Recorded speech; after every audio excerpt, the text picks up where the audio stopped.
द्वारा रथ रूपक रथ कल्पना के द्वारा ये जीव के स्वरूप का वर्णन किया गया।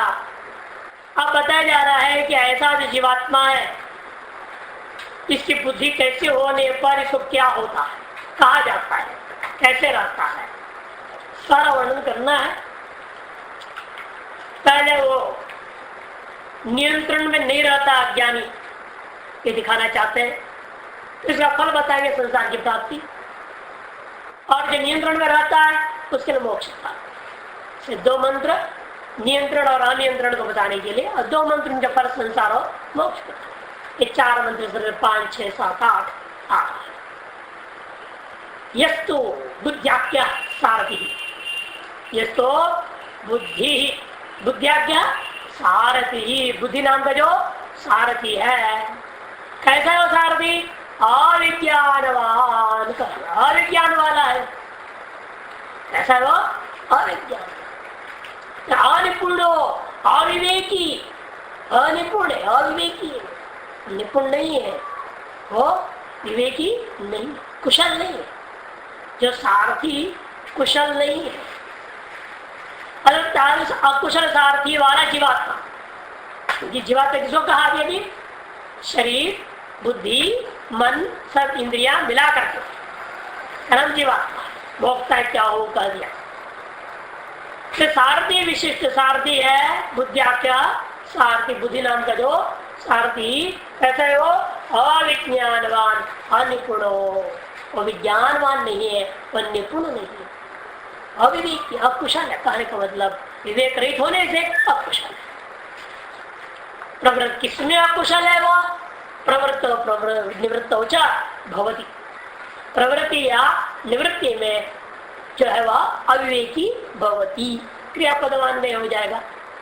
यथा इतरो, यथा इतरो, जिस प्रकार से लोक में भी आप देख लो, इतर कैसे तात्पर्य क्या? लौकिक सारथी जो रथ को चलाने वाला, कोई भी अकुशल हो और अविवेकी हो तो क्या होगा? तो रथी को भी मरवा देगा और खुद भी मर जाएगा, ही तो होगा ना। तो अकुशल सारथी से जो रथ है और उस पर बैठा हुआ रथी भी मरेगा और घोड़े भी मरेंगे, वो खुद भी मर जाएगा, अकुशल सारथी है। यथा इतर मने यथा लोके सारथी रथस्य भवति, सैव अकुशल अविवेकी चेत तरी कि भवति रथचर्यायाम, स्पष्ट कर दिया। किसमें? यथा इतरा रथचर्यायाम, रथ को चलाने में जैसा लोक में, इतना बनिया बाह्य भिन्न, ये तो हो गया पहले सारथी से किसको ले रहे हैं? बुद्धि को, वो तो आंतरिक हो। बाह्य में क्या है? सारथी में रथ को चलाने वाला। रथचर्या में जो बाह्य जो बुद्धि रूपी सारथी जो भिन्न सारथी है वही अकुशल और अविवेकी होता है। वो जिस प्रकार से खुद को नाश करके रथी को भी नाश करा देता है और घोड़ों को भी नाश कर डालता है, रथ भी नष्ट हो जाता है, उसी प्रकार से इसका भी हाल हो जाएगा। क्योंकि इसकी बुद्धि कैसी है? कहते वो अविज्ञान है, अर्थात अनिपुण और अविवेकी है। केवल बुद्धि बिगड़ी तो काम चल जाता, लेकिन जहां बुद्धि बिगड़ जाती है मन तो बिगड़ेगा, फिर मन ठीक नहीं कर सकता।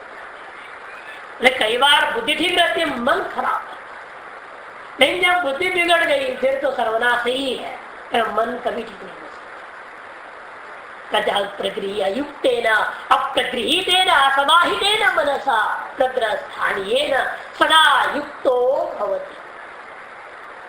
तस्य अकुशलस्य जो है अबुद्धि सारथे है। कहते कि देखो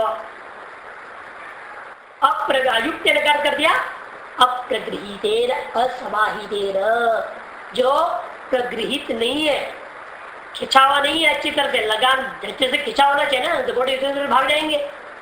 ढंग से खिंचावा रहेगा तो ठीक से चलते। जहाँ थोड़ा देर तक ढीला ही छोड़े रखोगे फिर वो अपना मन माना शुरू कर देगा।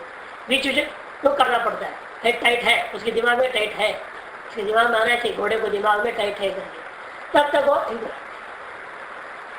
नस्ल देशा की कहानी में, गधों की कहानी में एक बार ऐसी स्थिति आ गई, उसे खच्चर थे, गधे और कच्चर, तो क्या करता हो?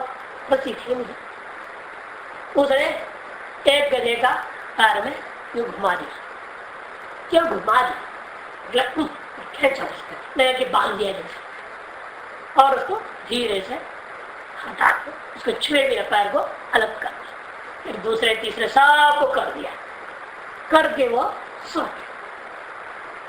सो गया और उसको ध्यान नहीं है कि हमने किसको बांधा ही नहीं, तो बांधा था या नहीं कुछ नहीं, अपना उठा, उठने का चला तो हाँकने लगा तो कोई हिलती ही नहीं, सारे गधे खच्चर में से बड़ा कि सबके दिमाग में हमारा पैर बंधा हुआ है। इसके दिमाग याद आए, अरे हमने रस्सी से ऐसे किया था, अरे गधों की दिमाग ऐसी है, देखो बंधा ही नहीं है, तब भी सोच रहे बंधा हुआ। फिर उसको वेदांत समझ में आई, अरे ऐसी सारा संसार है, सारे का बुद्धि और मन गधाई है, बंदा है नहीं और अपना को बंदा हो मान रहा झूठे। ऐसे क्या करे, झूठा छुड़ाना भी पड़ेगा ना। अब उसने क्या कर, रस्सी लगे कर, फिर प्रत्येक पैर के साथ ऐसे करते गया। अब उन्होंने कहा खोल दिया, साहब ने मालिक ने खोल दिया, पैर झड़का दे, झड़क करते वो चलने लगे। तो ऐसे ही हाल बुद्धि जहाँ पे उठ गया, सारे इंद्रियों को मन उसकी काम नहीं किया, बुद्धि में फिट हो गया ना, तो मालिक ने बांध दिया, बुद्धि ने पकड़ लिया, न मन काम कर रहा है, इंद्रियां काम कर रहे हैं, सब ठंडे पड़ गए। भाई बुद्धि जब अविवेकी हो जाए तो मन क्या करे, मन कहां से व्यक्त कर पाएगा, पर निश्चित अप्रगृहित होगा, असमाहित ही ना बना सा प्रग्रस्थानीय, जो कि कैसा है वो लगाम स्थानीय है, वो लगाम के स्थानापन्न वस्तु वह मन सदा युक्त भवती। असमाहित सदा युक्त होते हैं, क्या कर देना, असमाहित मन के द्वारा वह सदा युक्त हो जाएगा। तस्य कुशलस्य, अबुद्धिमान सारथी है, अकुशल का मतलब क्या, बुद्धि रहित सारथी, बुद्धिमान सारथी है वो, इसलिए इंद्रियाणी अश्वस्थानी यानी अवश्यानी मैंने अशक्यानि अनिवारणीय, निश्चित रूप से उसकी इंद्रिया रूपी जो क्या है, वो इंद्रिया जो घोड़े के स्थानापन्न है, अश्वस्थानी इंद्रियाणी, ये भी कैसे हो जाएंगे, अवश्यानी, वश में नहीं रहेंगे, वो कभी वश में नहीं रह सकते, जिसके लगाम कंट्रोल में नहीं, सारथी ठीक नहीं है, तो ऐसे के घोड़े कहां से नियंत्रण में रह जाएंगे।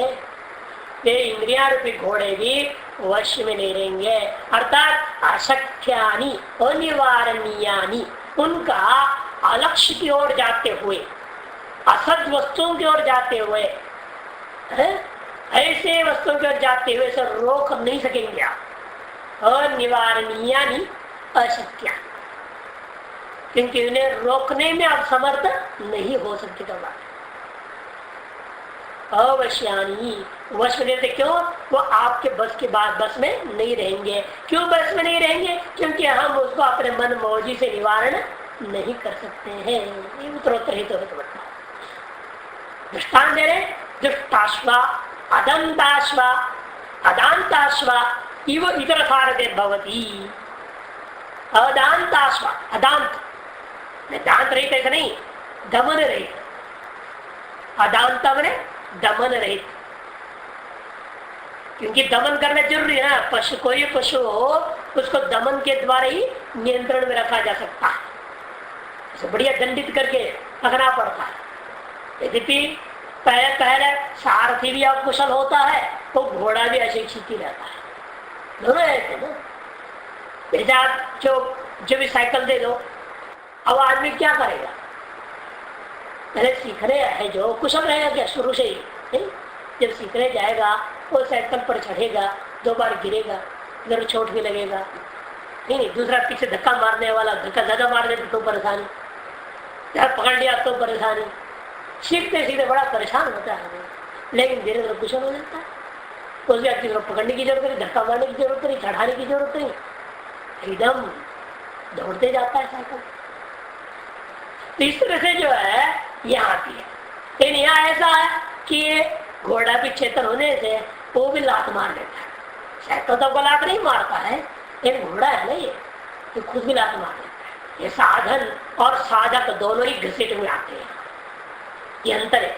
साइकिल सीखने में तो साइकिल आप भले ही इम्बैलेंस, आप कुशल है, आप गिर जाते सब कुछ होता है, लेकिन आपको कोई तंग नहीं करता है साइकिल में, क्यों अचेतन। लेकिन घोड़ा बहुत तंग करता है, आपको बैठने ही नहीं देना शुरू शुरू में, कौन आ गया ये तुरंत यूं करेगा, लात मारेगा, उखाड़ेगा, फेंकेगा, गिराएगा उसको, फिर भी आप उसको गला पकड़ेंगे जबरदस्ती, उसके साथ साथ दौड़ेंगे, फिर उस पर एक पैर चढ़ ही जाएंगे। ऐसे करना पड़ता है शुरू शुरू में। आप देखिए नए नए जो सीखते हैं घोड़ा घुड़सवारी तो पता चलता, पहले आजकल तो सब पहना लेते हैं, चोट ना लगे बालक को ना, जो सीखने वाले को।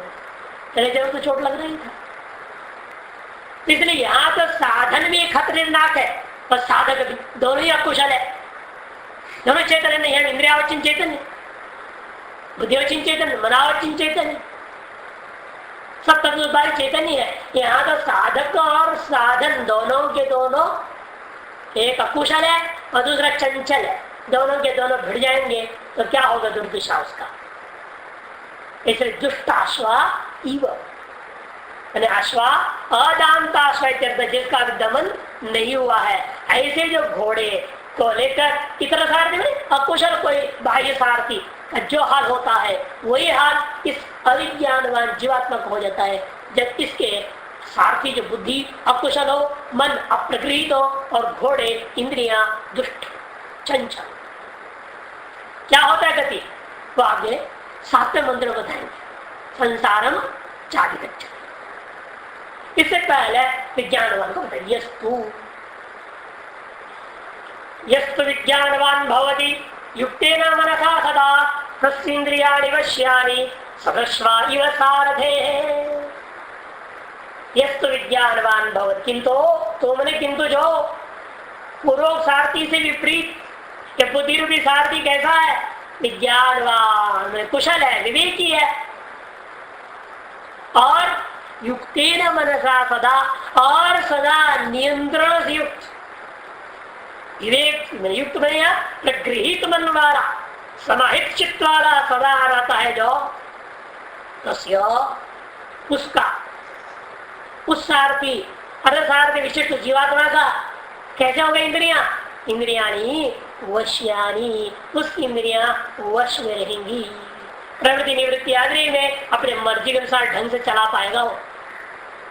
वश्यानी सदश्वाय सारदय, दांताश्वाय सारदय, जैसे 12वें दमन किया हुआ प्रशिक्षित जो सारथी होता है, वो सारथी घोड़े, उसी प्रकार से घोड़े भी शिक्षित है, सारथी भी कुशल है। ऐसा हमने देखा दक्षिण में क्या ऐसा विलक्षण घोड़ा था, और मालिक का जूते की आवाज से समझ लेता था मालिक हमारे पर जा रहे हैं, हम पर सवार होकर जाएंगे या कानपुर में कहीं और जा रहे हैं, क्योंकि उनके जूते अलग अलग थे।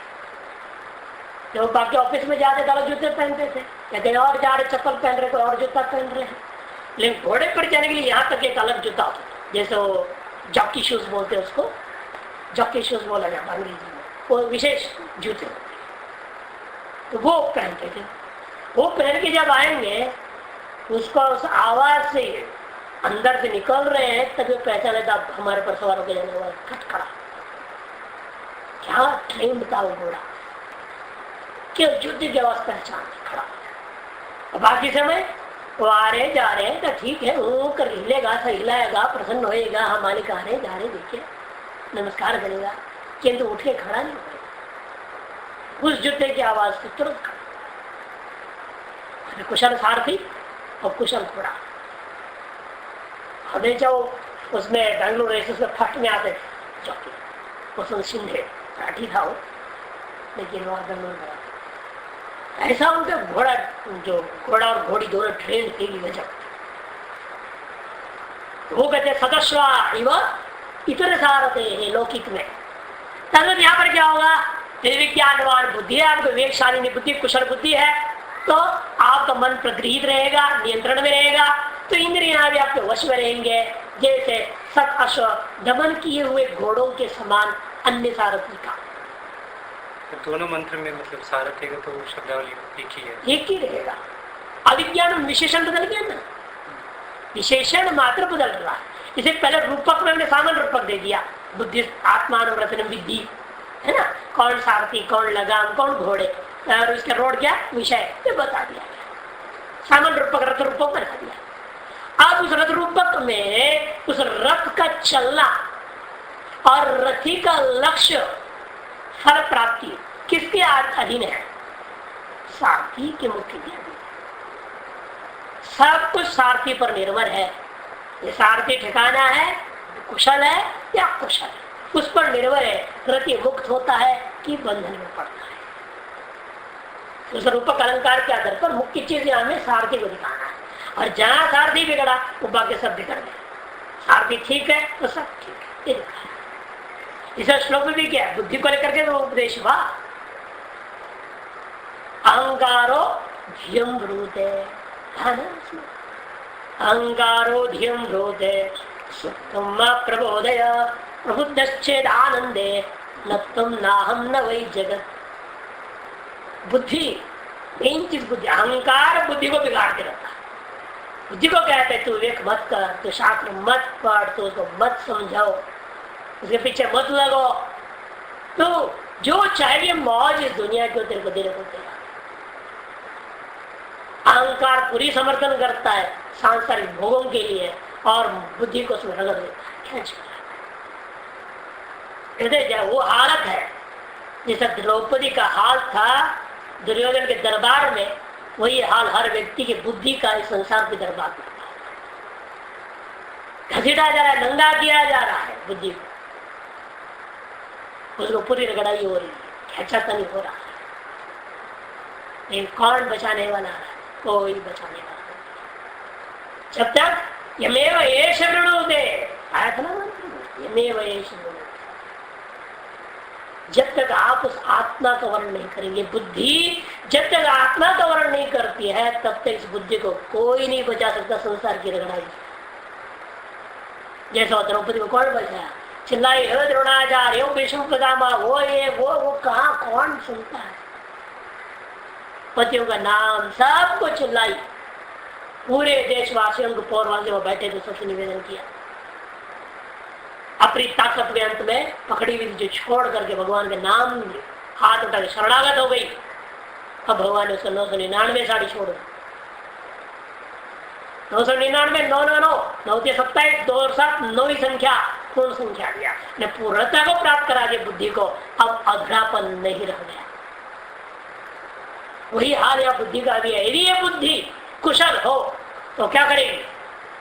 अपने इंद्रिय मन सब नियंत्रण रख करके आत्मा के शरण में चल जाएगी। जब आत्मा शरण में जाएगी तो मोक्ष जरूर, गारंटी, पूर्णता तो प्राप्त होना ही उसको। और जब तक नहीं अविज्ञानवान रहेगी, अकुशल रहेगी तो संसार को घसीटी जाएगी, इंद्रिय घसीट के ले जाएंगे। यही तो रुद्र रूपक है ना। रथी रूपा जीवात्मा का क्या दुर्दशा है कि घोड़े इस रथ को, शरीर रूपी रथ को खींच के ले जा रहे हैं और फिर रथी भी साथ में चला जाता है। तो क्यों ऐसा हो रहे हैं? इंद्रिय क्यों खींच के ले जा रहे हैं? वो घोड़े क्यों खींचने वाले होने से खींचने इसलिए ले जा रहे हैं संसार की ओर क्योंकि मन की प्रकृति ठीक लगाम खींचा हुआ नहीं है। और खींचने वाला कौन? बुद्धि। वो खींच नहीं रही मन को नियंत्रण में रखने की, इसलिए बुद्धि बिगड़ गई। तो घोड़े भागे तो शरीर गया संसार भोग में, ऐसा रथी चला गया संसार। इसे कहना है जब कुशल हो जाए इस पूर्वोक्त विपरीत सारथिर भवति। पूर्वोक्त में तो पूर्व मंत्र में कहा गया अविज्ञानवान है, अकुशल है, अविवेकी है, उससे विपरीत सारथिर भवति। विज्ञानवान भवति, निपुणो विवेकवान। निपुण मैंने कुशल है, विवेकवान है। युक्तेन मनसा प्रगृहीत मना समाहित चित्तः। युक्तेन मनसा प्रगृहीत मन वाला, अर्थात समाहित चित्त जिसका कुछ देर के लिए समाहित है, नहीं क्या फायदा कुछ देर समाहित होने। 24 घंटे में 6 घंटा 8 घंटा जो सोते उतरे तो समाहित तो रहता ही है सभी का। ऐसे समाहित होने से कोई फायदा नहीं है। इसे कहते सदा, दोनों में सदा विशेषण, उसने भी सदा कह दिया, इसने भी सदा कह दिया। अयुक्तेन मनसा सदा, युक्तेन मनसा सदा। तस्य अशुस्थानी यानी इंद्रियाणि प्रवर्तित निवर्तित व शक्यानि। तब उसके जो असुस्थानी इंद्रियां हैं उनको आप अपने मर्जी से प्रवृत्ति या निवृत्ति में लगा सकते हो। वश्यानि आपके वश में यानी योग्य है। दानता सदस्वा इतर सदस्वा मैंने दमन किए हुए सुप्रशिक्षित घोड़े जैसे इधर सारथी मने लोक में देखे जाने वाले कुशल सारथी के समान, लोक में देखे गए कुशल सारथी के प्रशिक्षित घोड़ों के समान। ऐसे जैसे पुरुष में क्या था, लोक में देखे गए अकुशल सारथी के अप्रशिक्षित घोड़ों के समान। ठीक विपरीत यहाँ लोक में देखे गए कुशल सारथी के प्रशिक्षित घोड़ों के समान ही हो जाएगा, नियंत्रण में रहेगा।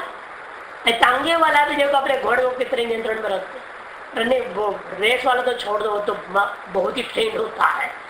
टांगे वाले जो होते हैं इनके भी घोड़े बड़ा नियंत्रण में रखते हैं, इधर उधर हो नहीं सकता। फिर भी यहाँ जो है इनको डर भी रहता है, इसलिए वो आंख में लगा देते हैं, इधर उधर न देखे, देखेगा तो भाग जाएगा इधर उधर।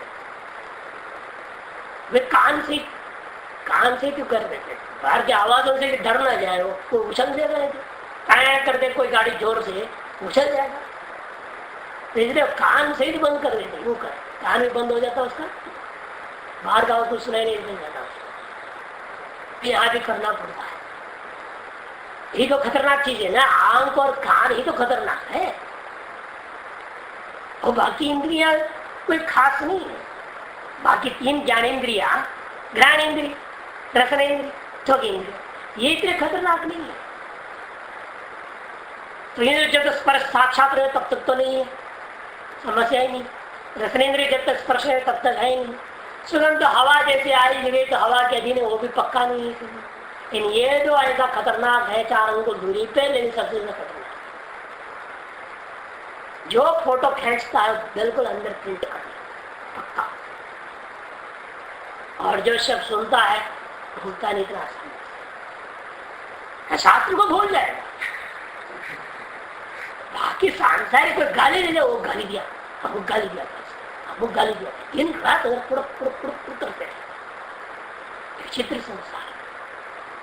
इसलिए कहते हैं सदस्वाय सार, फिर पूर्वोक्त से अविज्ञान बुद्धि सार दे इदम फलम आह। उन दोनों में जो पूर्व में कहा गया है पूर्वोक्त से, उनमें से पहला जो अविज्ञानवान बुद्धि रूपी सारथी, जिसका अविज्ञान बुद्धि सारथी है, अविज्ञानवान का बुद्धि रूपी जो सारथी है, उसको लेकर के कौन सा फल प्राप्त होता है, इदम फलम आह, यह फल मिलता है। यज्ञानवान भवत्यमानस्कः सदा शुचि न स तत्पदमाप्नोति संसारञ्चादि गच्छति। संसारञ्चादि गच्छति, गुमसारञ्चादि गच्छति, दोनों पाठ है। सगुम गुम उच्चारण करते, नहीं भी करो, संसार भी बोल दो सीधे सीधे। शब्द प्रत्यार के प्रत्यय हुए, रेप के प्रत्यय हुए नियम में कब कब अनुस्वार को गुम उच्चारण होता है। शल है यहाँ पर संसार सा है ना, सगा शल प्रत्यार में रहता है, तीसरे सम के अनुस्वार को गुम उच्चारण हो गया। गुम सारम चार गच्चे, देखो वहां भी अनुस्वार है रम में, लेकिन वो छ के वजह से नहीं हुआ। नियम है ना, वेदोच्चारण में नियम होता है, और नियमावली के आधार पर वर्णों का उच्चारण। जैसे र को कहा ड उच्चारण हो जाएगा, ड पर ल का उच्चारण हो जाएगा। अग्नि में ईड़े है, ईड़े को ईड़े ले, मराठी में बहुत होता है, कन्नड़ में भी होता है, आंध्रा में भी होता है, भाषा में ये है। दो दीर्घों का बीच में डे में ये है ना दीर्घ है, ई भी दीर्घ है, दो दीर्घों के बीच में ड को ळ उच्चारण, हड़ा भी होता है हड़ा। जब ड न तो ढ होगा, तो ढ है ना, ढ होगा तो हड़ा उच्चारण होगा, ड होगा तो हड़ा उच्चारण। ये सब अनेकों नियमावली आप वाचस्पति प्रातिशाख्य पढ़ लेंगे ना, सब बात सारी नियमावली दिया है, कहाँ कैसे उच्चारण करना, और री को का रे उच्चारण करना। सशर शीरेखा, शीर्षा है, शीर्षा का रफ रे, शीरेखा। और श को खा का उच्चारण होगा, य को झ का उच्चारण होगा। जज्जेन जज्जमय जंत देवा, यज्जेन यज्ञमय है वहां, यो है, यो को जो पाठ होगा, जज्जेन जज्जमय जंत देवा, यो को जो उच्चारण कब करना। ये सब अनेकों ऐसा और भी बहुत सारे नियमावली, वो यहाँ पर है संसार में सगुण सारम पाठ करते हैं चाडिकच्छ यस्तु अविज्ञानवान भवति मैंने अकुशल सार जो जीवात्मा होता है अमनस्क और इसलिए जिसका मन नियंत्रण में नहीं है कुत्सित मन वाला है कुत्सित मन है अमनस्क समनस्क अमनस्क अगले मंत्र में समनस्क पाठ करेंगे या अमनस्क मैंने अगृहित मन वाला कब प्रत्यय है बहुरी समास होने से न गृहीतो मनो यस्य इति अमनस्क अर्थात अयुक्त मन वाला असमाहित चित्त वाला जीवात्मा है वह सदा अशुचि ही वह सदा अशुचि है सदा क्या है अशुचि है क्यों कैसे हो जाएगा सदा अशुचि तब कारण यह है तब क्या इंद्रिया क्या करती है तब शास्त्र ग्रहण नहीं करती है लोक में जो ज्ञात है अशुद्ध करके उसी वक्त ये बात केवल शास्त्र अविहित शास्त्र से अविहित प्रवृत्त हो रहे हैं इतना ही नहीं बल्कि लोक में भी जो कहा जाता प्रसिद्ध है कि अच्छी चीज नहीं है करके उसी को अपनाता है जानते हैं सभी गाली देना अच्छी नहीं होती है लेकिन फिर भी इंद्रिया चुप नहीं रहती गाली देती आपस में लड़ते हैं गाली गलौज करते हैं बचपन से ही जानते हैं ये खराब चीज ये जानते हैं कि सिगरेट बीड़ी पीना सिगरेट पीना खराब चीज कौन छोड़ कोई तंबाकू रगड़ रगड़ के खाता है कोई नाक में डालने का होता है सुना सुना डालते कोई ना कोई नशा चाहिए सिनेमा से जो बढ़ा उनके प्रिय थे करते रहते थे हमेशा डिब्बा मद्रास वो भी तंबाकू का ही होता है अलग अलग तरीका तंबाकू को लेना तो जानते हैं गलत चीज है लेकिन प्रवृत्त नहीं होना चाहिए लेकिन उसी में मन लगता है इसलिए अशुचि कर रहे जानते हैं कि हम गंगा जी में स्नान कर रहे हैं और गंगा में हम खड़े हैं तो हमारे मन में गलत विचार नहीं आना चाहिए कुलजीर में कोई स्त्री नहा रही है तिरंगी है गीले कपड़े हैं तो तुझे मन खराब हो रहा है तो मतलब क्या होगा उसकी इंद्रिया कंट्रोल में नहीं है मन कंट्रोल में नहीं अशुचि तो है भले गंगा जी में खड़ा होगा नहा रहा होगा सन्यासी भी होगा भले क्या फायदा है तब भी वो अशुचि ही माना जाएगा सा तत्पदम न अपनौति वह व्यक्ति उस ब्रह्म पद मोक्ष पद को प्राप्त नहीं कर सकता तत्पदम न आपनोति वह उस पद को प्राप्त नहीं कर सकता और क्या प्राप्त करेगा संसारम चाधिगच्छति और बल्कि उल्टा वह संसार को प्राप्त संसार को वो प्राप्त करता है यस्तु अविज्ञानवान भवति शब्दार्थ हो चुका विज्ञानवान का इसे दोबारा नहीं बोल रहे अविवेकी है अनिपुण है ऐसी है बुद्धि जिसका उस आदमी को सीधा लेना है अभी यहाँ अविज्ञानवान जीवात्मा तार्श बुद्धि वाला और अमनस्का अप्रगृहित अमनस्का इसे अभी का प्रत्यय दिखा दे बहुरी समास अप्रगृहित मन जिसका उसको कहते हैं अमनस्का जिसका लगाम अपने नियंत्रण में नहीं है ऐसे असमाहित चित्त वाला जो व्यक्ति ततएव अशुचि सदैव तो इसी वजह से सदा ही अशुचि ही रहेगा जो शब्द नहीं सुनना है उसमें रुचि आती है उसी को सुनता है जो शब्द सुनना है सुनना चाहिए वो सुनने के लिए बैठ भी जाता है लेकिन नींद आने लगती है सुनता ही नहीं है ये सब समस्या है ना लोगों के साथ कारण क्या है कारण अशुद्ध अंतःकरण है असमायिक चित्त है अकुशल सामर्थ्य है अविवेकी है विवेक है तो बिल्कुल और कान खड़ा रहेगा उसका कुशल घोड़े का क्या है कान खड़ा तो मालिक का आवाज के तैयार हमेशा इतनी कुशल रहा था तो अपने इंद्रियों को कैसे वो इधर उधर जाने देगा विवेकी होगा तो भागने नहीं देगा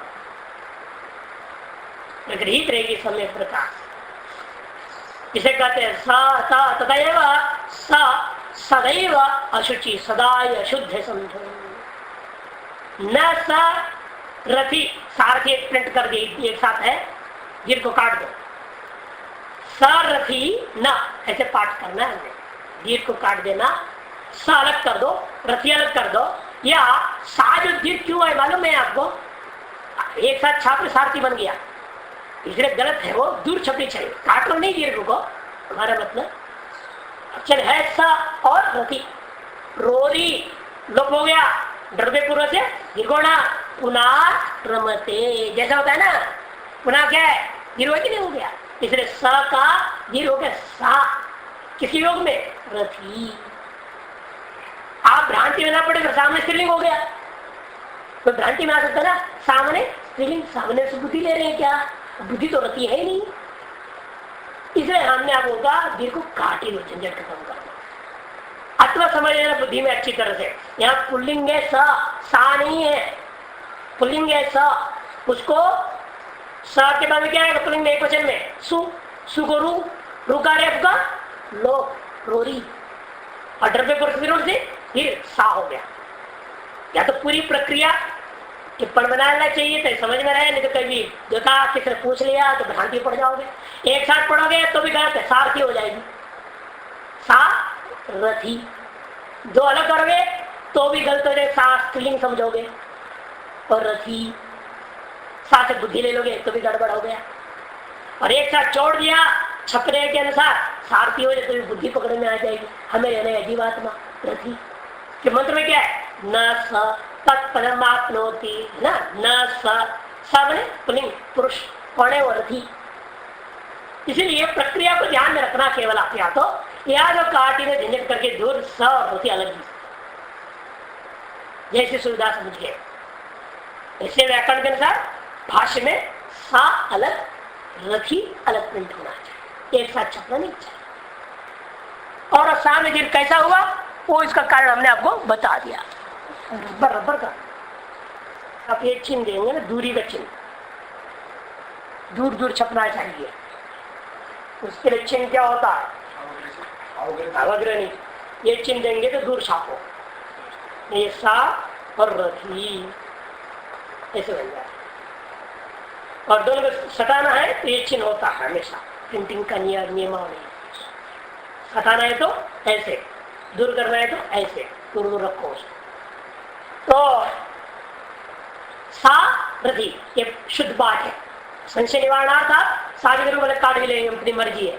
व्याकरण के अनुसार रोरी द्रव्य पुरुष से दीर्घ हुआ है, ऐसा समझना चाहिए।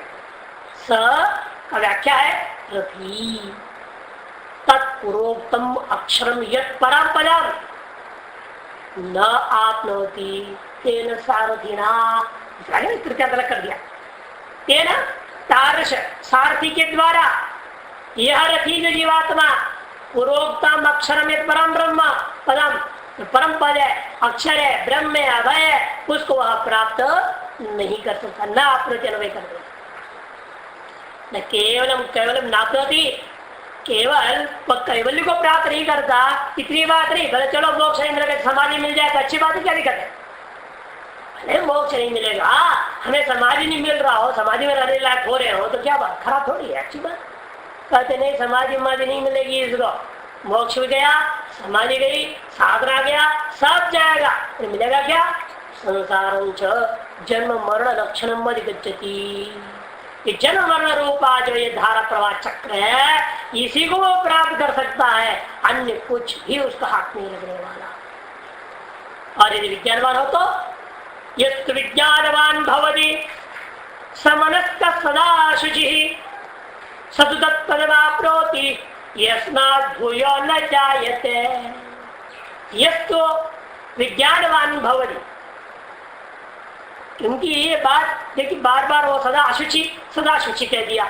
यहाँ आपको थोड़ी दृष्टांत समझना पड़ेगा कि विषय वास्तव में शुद्ध या अशुद्ध नहीं होते, यह आत्मा शुद्ध अशुद्ध नहीं है। केवल बुद्धि को पकड़ने के ऊपर, बुद्धि पकड़ ले, ये बात को स्वीकार कर ले कि मैंने अशुद्ध को छू दिया, या इसको छूने से अशुद्धि होती है, सब लोग व्यवहार या शास्त्र में कहा हुआ है, इसलिए इसको मैंने छू दिया तो मैं अशुद्ध हो गया। ऐसे बुद्धि भी ग्रहण कर लेती तो अशुद्ध है, बुद्धि ग्रहण न करे तो अशुद्ध नहीं है। जैसे मान लो आप सड़क पे जा रहे, सुअर दौड़े दौड़े रात को छू दिया, आप कहेंगे तो गलत हो गया, गंदा हो गया। कि सुअर कटी पट्टी खाता है, गंदा में रहता है, सड़ा गला पे कीचड़ में रहता है, वो हमको छू दिया। आप गाँव में है कि गंदा रहता है, लोग में प्रसिद्ध गंदी चीज है, वो मेरे को छू दिया, इसलिए मैं पवित्र हूँ। लेकिन भंगी को छुएगा तो भंगी सोचेगा कि मेरे को पवित्र, मैं पवित्र। वही भंगी जो सुअर को पाल रहा है, उसके अंदर नहीं आता कभी बुद्धि में। लेकिन आपको थोड़ा स्पर्श करके निकल जाए, उसका पूछ भी छू दे, तो भी आप कहेंगे मैं शुद्ध हो गया। अंतर है ना। गंगा जी से एक ब्राह्मण आ रहा है और दीपक जो जला रखा है थाली में, तिलक लगाता है, आप फिर क्या मानते हैं? पवित्र हो गया, धन्य हो गया। क्यों? ये भी एक जीव है, वो भी एक जीव है, फर्क क्या बढ़ रहा है? लेकिन लोक आधार पर, शास्त्र आधार पर क्या है? हम सुअर को एक अपवित्र चीज माना और उस ब्राह्मण जो स्नान करके आ रहा है, आरती वारती करके, उसको पवित्र माना। इसलिए उसने हमें स्पर्श किया, हम अपने आप को पवित्र मान रहे हैं। स्वर ने हमें स्पर्श किया, अपने आप को पवित्र मान रहे हैं। और यह भी तब तक जब तक बुद्धि स्वीकार करे। बुद्धि स्वीकार नहीं करेगी, ढोंगी ब्राह्मण ऐसे उसने तो बुद्धि कहेगी ढोंगी ब्राह्मण है, इस तरह के गाते हैं, कहां से उससे पवित्रता होगा? पवित्र जब से लगा भी देगा तो पवित्र हो जाओगे। तो बुद्धि ने स्वीकार नहीं की। सड़क पे 2 आदमी लड़ाई झगड़ा करके जा रहा है, आप गाली गलौज कर रहे हैं, तो आप सुन रहे, आपके कान में भी पड़े हो गाली के शब्द, लेकिन आपको बुरा लगेगा? ये आप सोचे नहीं, वो नाटक कर रहे हैं, वास्तव में हमको गाली देके जा रहे हैं, ऐसा आप सोचोगे तो बहुत बुरा लग जाएगा आपको। क्या बुद्धि पकड़ लिया ना, हमें ही दे रहे हैं गाली, बुद्धि ने पकड़ लिया तो फिर बुरा लगेगा। अब यदि कोई आप ही को गाली दे रहा है सीधे, फिर अरे तो पागल है, छोड़ मोड़ गए, ऐसा वो कैसा कर देते हैं, लेते नहीं, स्वीकार नहीं करते, तो सीधे आपको दिया जा रहा है तो भी आपको स्पर्श नहीं करेंगे, अशुद्ध नहीं करेंगे। सारा बुद्धि का खेल है। जिस स्वीकार करती है उस विषय में हमारी भावना क्या है, उस पर निर्भर है। शुद्ध अशुद्ध की भावना हो या स्वीकार और अस्वीकार की भावना, उसके ऊपर निर्भर है शुद्धि और अशुद्धि का। विवेक वैशाली की बुद्धि होगी तो बहुत विचार विमर्श के गलत चीजों को स्वीकार ही नहीं करेगी, आरोपों को स्वीकार ही नहीं करेगी, तो टेंशन ना से। और जो सही को स्वीकार कर दी जाएगी प्रसन्न रहेगी, सदा शुचि। लेकिन विवेकशाली तब होगा, ये तो नहीं होगा। अविवेकशाली बुद्धि हो तो सदा अशुचि रह जाती, इसलिए शोक मोह में ग्रस्त। विवेकशाली बुद्धि है, सदा अशुचि है, क्योंकि सदा वो मोक्ष मार्ग को अग्रसर है। समर्थ का सदा शुचि, जिसका विवेकशाली बुद्धि है, विज्ञानवान भवती, ऐसा जो व्यक्ति है और इसका मन प्रग्रह गृहित है, समय प्रकार के नियंत्रण में समय चित्त वाला आदमी है, वह सदा शुद्ध ही होगा। सतो निश्चित पूर्व की अपेक्षा से या सतो तत्पदमाप्नोति, वह उस परब्रह्म परमात्मा भी अक्षर अभय पद है, उसको इस बात भूयो न जायते, जिसको प्राप्त करने के बाद फिर संसार उत्पन्न ही नहीं होता, पुनर्जन्म की प्राप्ति नहीं होगी। यस्तु द्वितीयो विज्ञानवान विज्ञानवत् सारथी उपेतो रथी, ज्ञानवान माने विज्ञान वाली सारथी से युक्त जो रथ वाला रथी, विद्वान के साथ कहने का मतलब विद्वान है, वे की आदमी पंडित है, असली पंडित, मंगा पंडित नहीं, नकली पंडित नहीं, असली पंडित है। युक्त मना समनस कहा, समनस की व्याख्या कर दिया युक्त मना, पहले शब्द बाद करके समनस का व्याख्या पहले, क्योंकि पहले मंत्र युक्त मन है, युक्त न मन था, भाषा रूप का आधार पर कह दिए। ततएव वह जिसलिए समाहित चित्त वाला है और विज्ञानवान सार्थ से युक्त है, इसलिए सदा शुचि, सदा शुद्ध पवित्र शुद्ध अंतःकरण वाला होने से स तो तत्पदमाप्नोति, तो मोक्ष पद को, ब्रह्म पद को, अभय पद को प्राप्त कर लेता है। यस्मात् आप्तात् पदात् अप्रच्युतः। कारण क्या है इन सब पीछे, इन सब का पीछे? भाष्यकार यहां आकर के रहस्य छोड़ दिए। देखो ऐसा बम छाड़ देते हैं जो मुश्किल लोगों के लिए। आप्तात् पदात् अप्रच्युतः, आप पुरुष के वचनों से वो हटता नहीं। विवेकशाली बुद्धि कब होती है? जब आप तात पदार्थ अप्रच्युत। इसका दो अर्थ है। आप मैंने आप पुरुष के पद मैंने वचन से हटता नहीं, एक व्याख्या। अतः दूसरी आप मैंने प्राप्त, प्राप्त पद क्या है? वह ब्रह्म पद, उससे वो च्युत कभी नहीं होता, इसे पुनर्जन्म नहीं होगी। दोनों इसलिए जान के भाषा क्या किए, प्रोफसर जोड़ा ही नहीं। देखो एक लेना चाहते तो यस्मात् प्राप्ता कहते, प्राप्ता कहते तो आप दौड़ ले नहीं पाते। यहाँ तो नहीं छिपा सकते थे। यह दोनों ही बात कहना चाहते, जिसने ब्रह्म पद को प्राप्त किया उसका पुनर्जन्म नहीं होगा, और जिसने गुरु और आचार्य आप पुरुष वचन को कभी त्यागा नहीं है वह अवश्य मोक्ष प्राप्त करता है और उसका पुनर्जन्म नहीं होता है। दोनों बात कहना चाहते हैं भाष्यकार, इसलिए ऐसी जगह में इस तरह शब्द और प्रयोग कर देते, नहीं तो प्रोफसर जोड़ देते। इसलिए यस्मात् भूयो न जायते, उसके बाद क्या? यस्मात् प्राप्तात् तत्पदम है ना, प्राप्तात् तत्पदात्, प्राप्त उस ब्रह्म पद से वह अप्रच्युतो भवति, सीधे प्रोफसर जोड़ देते हैं, दो अर्थ ले लेते। अब प्रोफसर के अभाव करके भाष्यकार जान करके रहस्य को छिपा करके कौन है वो व्यक्ति जो प्राप्त पद से कभी च्युत नहीं होता? वह व्यक्ति है जो व्यक्ति कभी आत्म वचन से च्युत नहीं होता, वह पद को प्राप्त कर लेता है और प्राप्त करने से कभी च्युत नहीं होता। यस्मात् आप्तात् पदात् अप्रच्युत सन् भूयः मने पुनः न जायते संसारे, पुनः वही संसार में जन्म आदि को प्राप्त नहीं करता। तत्पदम ब्रह्म पद क्या है? अभयम, आपने शब्द ब्रह्म कह दिया था, अक्षरम अभयम ब्रह्म, तो क्या है वो पद? उसको स्पष्ट करने के लिए मंत्र आता है।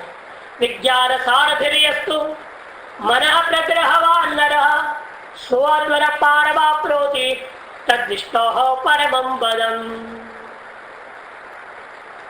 जो मंत्र है देखिए आगे बताएगा, स्पष्ट करेंगे। कहते हो कौन सा परम पद है? परमत्व की कैसे आ गया उसमें सर्वोत्कृष्ट निरुद्ध उत्कृष्टता कैसे? तो आगे बताएंगे। मेरे व्यापार विश्व प्रबंध से अंत आत्मा में पहुंचा देंगे। बुद्धिरात्मान पर इत्यादि आएगा। विज्ञान सारथी, जो मनुष्य वेद बुद्धि वाले सारथ से युक्त है और मन प्रग्रवान न रहा, मन रूपी लगाम को अपने अधीन रखने वाला होता है, सो वह व्यक्ति अद्वय पारमाप्नोति, संसार गति से पार। अद्वय मार्ग से पार, मार्ग क्या है? संसार रूपी गति ही मार्ग है। संसार रूपी जो गति रूपी एक समुद्र है, इसका जो पार है उसको पार को प्राप्त किया। प्राप्त क्या है वो पार होकर तद विष्णु परम पदम आपनोति, वह जो व्यापक परम आत्मपद है जो उस परम पद स्थान को ही वह प्राप्त कर लेता है। विज्ञान सारथिर्यस्तो यो विवेक बुद्धि सारथी, जो व्यक्ति विवेक बुद्धि रूपी सारथी वाला है, वो रोग तो मना प्रग्रहवान प्रगृहित मना, ये पूरे वर्णन कर चुके हैं। ऐसे जो विवेक व विशिष्ट सारथी वाला बुद्धि वाला और मन भी कैसा? प्रग्रहवान प्रगृहित मना, समाहित चित्त, प्रगृहित कर लिया है मन जिसको, जिसने अर्थात समाहित है चित्त जिसका, ऐसा जो व्यक्ति है सन शुचि नरो, जो पूर्णतया अंतःकरण का 100% शुद्ध कर लिया लगभग। तो ज्ञान के बाद ही होता है ना, सिद्धि सरस्वशिया क्षिंदी के आशिकर्मण थोड़ा बहुत रहता है चित्त संदृष्टि परावर से पहले, लेकिन वो अनुभूति में बाधक न होने से उत्तर क्षुद्र जो कुछ लेश मात्र है उसको हम लोग न के बराबर कर 100% कह देते। शुचिहीन विद्वान वह जो नरे जो मनुष्य विद्वान है संसार संसार गते है पारम। संसार की गति क्या है? 3 रोड है इस संसार में, चौथा रोड है नहीं।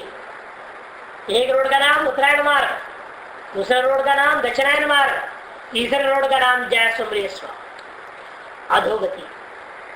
जयस्व मृयस्व, जो मरो जन्मों मरो यही चक्कर काटते रहो। अक्षर से खटमल से हाथी, हाथी से घोड़ा, घोड़ा से कुत्ता, कुत्ता से बिल्ली, कुचल होते रहेंगे, घूमते रहेंगे। अधोगति है जयस्व मृयस्व वाली गति। 3 ही मार्ग है, ये तीनों मार्गों का पार है ब्रह्म मोक्ष। पारम परमेव अधिगंतव्यम इति एतद् आप्नोति। परमेव पारम, और परम तत्व ही पारम। परमेव इसलिए भाषा पारम के क्या करते हुए क्या? परमेव अधिगंतव्यम, वही पर ही को पार समझना चाहिए। पर ब्रह्म को ही पार करके समझना। मैं सड़क के उस पार कोने में दिख रहा है जैसा वैसे कोई कोना दिखेगा इन तीनों रोडों का। इन तीनों रोडों का कोई कोना नहीं है, आदि अंत ही नहीं इनका, ठीक है नहीं। अब कहीं मिलते भी नहीं है, पैरेलल में चलने वाले जैसे है रोड, साथ जो चलता है ना जैसे रेल की पटरी, मिलते नहीं है, वैसे ही हाल इनकी है। ये मार्गों का आपसी तालमेल है कर्म करने के अधीन। आदमी इधर से उधर उछलता है, उधर से उधर मार्ग में, उधर से इधर मार्ग में आते जाते रहेगा। इसलिए कहते कि देखो आप लोगों ने मणिपुरी नाच नहीं देखा, देखा है कभी? मणिपुरी लोग कैसे नाचते हैं, बम्बू देखा है? हाँ, बम्बू को यूं करते रहते, आदमी इधर से इधर से जाता है, औरतें भी। तो आदमी लड़के या तो लड़के होते हैं बैठे हुए, तो लड़कियां बैठते तो लड़का नाचता है, 2 में 1 होते हैं। ये डंडे रखती है 2-2 हाथ में, और उधर भी 2-2 लोग बैठे रहते हैं। यूं करेगा और डंडे को उधर इधर से उधर कूदती है, उसके पैर नहीं लगनी चाहिए। वैसा बाजा बजता है, ऐसे नाचते हैं, कहीं चोट नहीं लग, कुछ हाथ में बिल्कुल बचाते ये भी चला रहा, वो भी चला रहे, लेकिन फिर भी वो लगता नहीं, यहाँ से कुत्ते नाचते रहते। मणिपुरी नाच अभी देखने टीवी में आते रहते हैं, दिखाते रहते हैं। तो इनसे शिक्षा मिलती है। हम वो वास्तव में क्यों नाच रहे, वो हम लोग नाच को समझते नहीं है। विवेक और शास्त्र लगाओ तो पता करो, शास्त्र समझा रहे हैं लोग युक्ति के द्वारा। अरे ये एक मार्ग, वो एक मार्ग, वो एक मार्ग है, इस मार्ग उस मार्ग में, उस मार्ग से उस मार्ग में उछल कूद होते रहता है, और एक उधर मार्ग पे स्पर्श नहीं होता। पता भी नहीं चलता इधर से उधर के उधर से इधर आए, पता भी नहीं चलता, चोट नहीं लगता, कुछ नहीं लगता, और उछल कूद हो रहा है, नाच हो रहा है।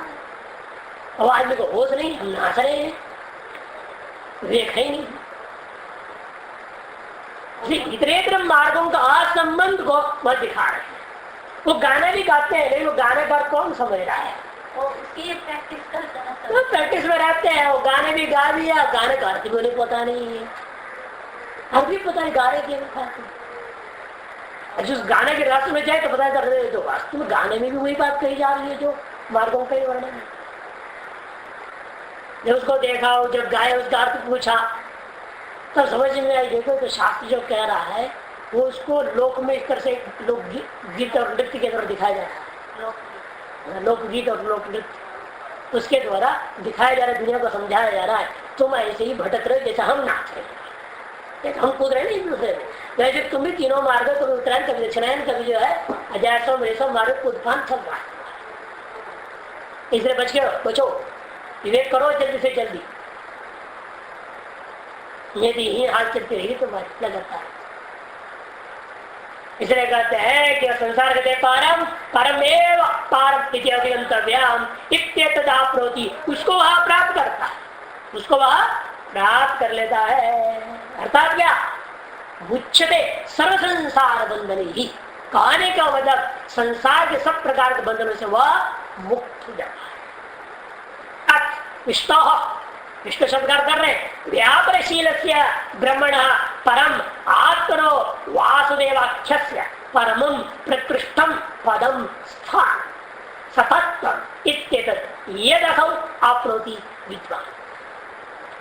तत् विष्णु, विष्णु का क्या? व्यापनशील, व्यापन व्यापक रहना ही स्वभाव जिसका, ऐसा जो वह ब्रह्म तत्व है, सतत है, परमात्मा, जिसको शास्त्रों में वासुदेव नाम से कहा, जिसको जानना समझना दुर्लभ है। वासुदेव सर्वमिति समहात्मा दुर्लभ, इसको समझाया एक ही मंत्र में है ना। वासनात् वासुदेवस्य वासितं भुवनत्रयं सर्वभूत निवासोऽसि वासुदेव नमोस्तुते। ईशावासनिर्गम सर्वम, पहले वाला वासनात् में क्या है? वासनात् का अर्थ आच्छादन लेना, जैसे मान लिया बस आच्छादन, बस निवास नहीं। और दूसरे में वासितम भुवनत्रयम, अपने में भुवनत्र को वासित कर ले, निवास करा लिया है। मैंने स्व व ब्रह्म में अध्यारोपे रूपेण तीनों जगत है, अथवा तीनों जगत में वह वास कर रहा है। व्यापकत्वादेव तीनों जगत में क्या है? वह ब्रह्म का ही वास है। वासितम भुवनत्रयम, जिसने भुवनत्रय को अपने वास करा लिया, मैंने अपने में कल्पना होने दी, वह ब्रह्म है ना। अब एक पहले निर्गुण निराकार ईशावास निर्गम सर्वम को लेकर के वासनात् वासुदेवस्य वास्तव भुवनत्रयम सगुण साकार सूक्ष्म, वो भी सगुण साकार सूक्ष्म क्या है? समष्टि। और फिर व्यक्ति में आ जाएंगे सर्वभूत निवासोसी, सकल भूत व्यक्ति, इन सभी में क्या है? हृदय भ्राण सर्वभूत जगा गया, प्रत्येक हृदय में दास पूर्णा सुलझा सकाया, याद हृदय विबंधो सुकृत से लोग समझाया। हृदय में दो है, एक अंतर्यामी परमात्मा, दूसरी जीवात्मा। सकल भूतों में अंतर्यामी रूपेण परमात्मा बैठा हुआ है। सर्वभूत निवास व्यष्टि, तो निर्गुण निराकार, सगुण साकार समष्टि, सगुण साकार व्यष्टि, सर्वत्र क्या है? वह परमात्मा ही है। स्थापित पहले वाले में वस आच्छा दे, बाकी दो जगह में वस धातु निवास।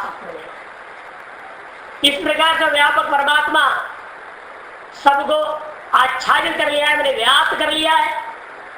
जितने भी परिकल्पित जैसे है पट क्या है? सकल चित्रों को व्याप्त कर लिया। यथा पट क्या करता है? सकल चित्रों को व्याप्त कर लिया कहा देते हैं। उसका तात्पर्य क्या है? पट के ये मिला है, बिना चित्र कुछ है ही नहीं।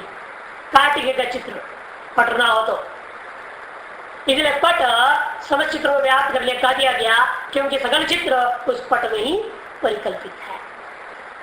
तो गौर स्पष्ट कर दिया आगे में, इसलिए वास्तव निर्गुण निराकार है, उसमें ही ये सब कुछ होने से उससे यह व्याप्त हो गया। अर्थात ये सारा का सारा कल्पित कल्पित तो कहाँ है? ये सर्वभूता उसमें, इसलिए वासितम भुवनत्रयम, जिसने अपने में भुवनत्रय को वास करा लिया है, वासितम प्रयोग कर दिया।